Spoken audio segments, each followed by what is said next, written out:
I'm not usually one to post on these sites, but I need your help. I just celebrated my 36th wedding anniversary with my husband Terry. Terry took me out to eat at Ruby's, where we had our first date. We ate steaks, had wine, and even made love. Everything was going great, except one thing. Terry died about 3 days ago. Now I realize you may be confused at this point. I certainly was at first. He did die. I'm sure of it because I found him. Terry has always been a deep sleeper. He even had a CPAP machine for the last 5 years or so. Because he slept so deeply, he stopped breathing. He had obstructive sleep apnea, where his airway was restricted when he laid down. That day was like any other day at first. Since it was our anniversary, I got up quietly, made coffee, and started to get ready for work with the bathroom door closed. Terry usually slept late on Wednesdays, so I didn't think anything odd when he didn't move as I got up. It wasn't until I got out of the shower and went back through the bedroom that things started to feel weird. Terry usually would take his mask off and lay in bed for a few minutes while I showered, and when I came out of the shower, I'd make sure he got up. It was our little routine. Except that morning when I said, "Happy anniversary, sweetheart." I made some coffee. He didn't move. His CPAP mask was still on and he looked kind of funny. It was eerily quiet. The CPAP machine usually made this constant low roaring sound when it forced air through the tubing and into his mask so Terry could breathe. I'd gotten so used to it I hardly even heard it anymore. I heard its absence though. It was dead silent. I had one towel wrapped around my head and another around my body. Both my hands were occupied with keeping those in place, so I bumped his foot with my bare leg, but he was ice cold and stiff. "Terry, babe, are you okay?" But he wasn't. I had to pry that mask off his face and lift him up in the bed to check his heart and his lungs. No heartbeat, no breath. His eyes were closed, thank God, but he'd already started to turn a funny shade of bluish purple. It was a disturbing sight. His face was the worst of it. Along his cheek red marks lined where his mask had been, like he'd tried to claw it off but couldn't. I was so shocked I couldn't even scream. I didn't call anyone. I didn't even move for what felt like hours, but must have only been a few minutes. My hair was still wet. I don't even remember crying. That's the weird thing. Like I could almost tell myself it didn't even happen. Especially after what happened later. I know this is the part where you're going to judge me, but it is what it is. I left him there in the bed and went to work. I didn't know what to do. It's not like I could deadlift him by myself. I wrapped him in the covers he was laying on and shut the bedroom door. Then I drove to work. I must have been in shock. When I got there, Melanie's car was already there along with some other part-time staff. A few of them were standing by the door since they didn't have a key to get in. I parked and let them in the library and headed to circulation where my office is. When I turned the corner, Melanie stood frozen in the lobby like she'd seen a ghost. She was facing towards the mirrored stairway at the center of the building. She had such a funny look on her face now that I think about it.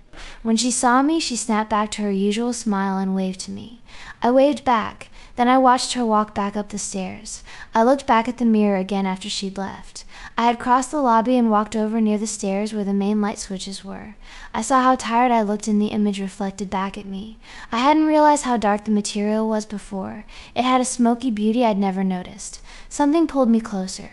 I noticed motion behind me. In the mirror. At first I thought it was just the part-timers coming in for the day, but I turned around and nobody was there. Voices carried out from the break room in the distance. I turned back around. There, right behind me, was Terry. I'm not sure if I was scared or relieved. I just stared at him. I didn't bother to look back. I knew he wouldn't be there. What I did instead was even more surprising to me. I reached out my hand and touched the mirror. My fingers brushed against the cool obsidian surface and for a moment nothing happened. Then I felt it.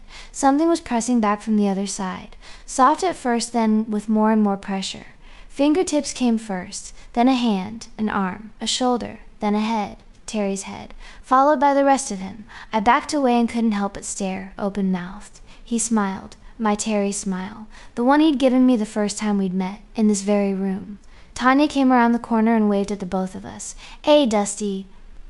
"Aw, that's sweet that Terry came with you today. Happy anniversary, guys, Dee. Great to see you, Terry. How's the tomato crop this year?" Terry smiled, his usual smile. Then he waved. Tanya waved back and moved off around the desk. He didn't move his mouth or his body. I grabbed Terry's hand and walked us out to the parking lot, and we both got into my car and drove away. I called my boss from the car saying that I was sick so I wouldn't have to go back to work. When we got home, the other Terry was still there, wrapped in those sheets. Except something was wrong. The smell was unbearable, like rotten meat. I asked Terry to help me put the other Terry in the closet so he wouldn't stink up the house. For some reason, Terry wasn't speaking still, but he had the same kind eyes, and his smile. I realize you may judge me for doing what I did and not getting help or telling anyone outside of this forum. I don't expect you to understand. Terry is all I have. We got dressed that night and celebrated our anniversary like we planned. I had my Terry back. It was a miracle. That was 3 days ago. I haven't been back to work. I read on the news about what happened to Bobby. They said he dug out his eyeballs and carved the words, "Are you scared?" into his chest by the time they found him. He'd crawled into an air duct on the 3rd floor of the library. He'd been muttering something about mirrors, apparently. He had been admitted to the state mental hospital for observation. The news had a field day with the coverage. I had a couple missed calls from friends and colleagues from work, one from an unknown number. Management had contacted the police. There was some kind of investigation. Jesus, I don't know what to do. I can't bring myself to open the closet. I can't lose Terry again. I won't. But I think something is wrong with him. The one that came back. I told him to stay in the guest room until we can figure out what to do.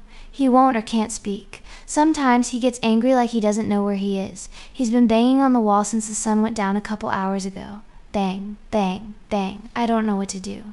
I'm scared if I talk to the police, they'll take Terry away. I'm just afraid he may not have been the only thing that came back through that mirror.